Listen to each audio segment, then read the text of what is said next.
Hey everyone, Roger here. Today I just wanted to talk a little bit about triggers and how it affected me and how I was able to heal myself from it and kind of make peace with it.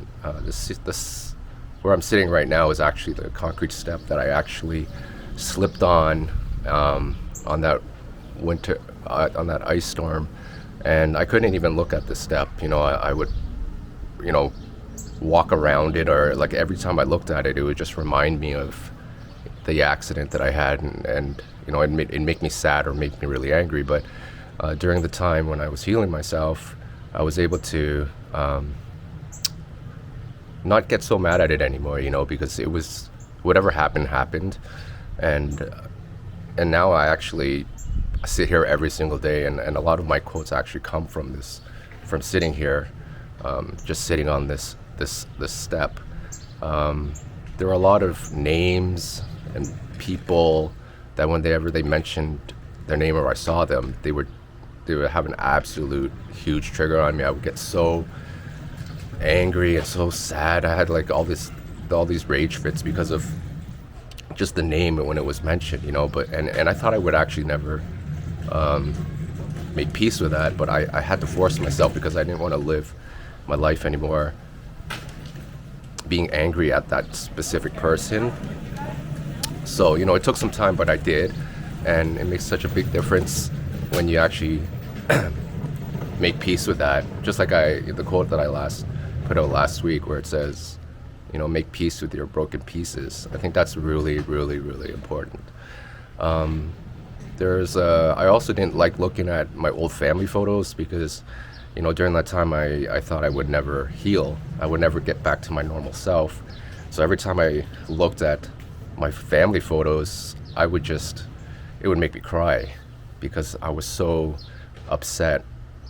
I was telling myself, Roger, there's no way you're gonna, get back to your normal self again. So I stopped looking at the pictures of my kids, any happy moments.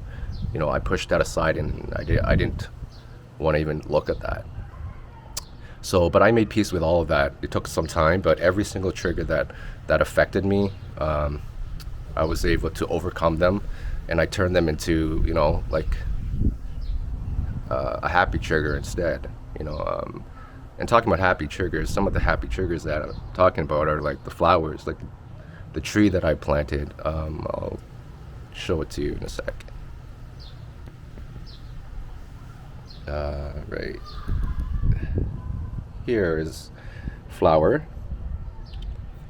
When I sit here, I look at these flowers, and they bring so much joy and happiness, and it makes me smile. And this tree here, I don't know if you can see it, but this is the tree that I planted, and I look at that every single day.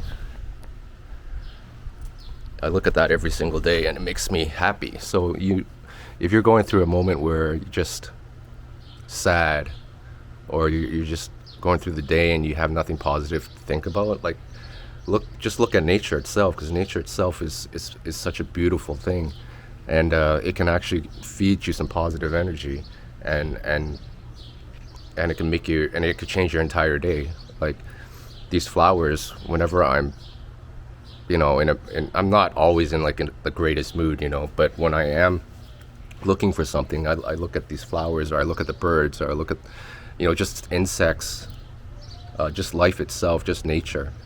So if you're looking for something to bring you some happiness for the day, just step outside, and enjoy the weather, or enjoy nature, and just breathe in the air that you have, that's given to you, because every breath that you take is a blessing, for real. Because when I was going through my panic attacks and stuff like that, man, I was just wishing just to be able to breathe fresh air, and every single time I come out now, I take a deep breath. I'm so grateful to be able to breathe this air, to breathe normally. So, these are the things that we should be grateful for. And well, today's a beautiful day, so that's why I decided to make this video. So just remember that to try to think positive, even though things aren't going that smoothly in the world right now, and always keep your head up, and always look for brighter days. Till then. Love and hugs. Bye bye.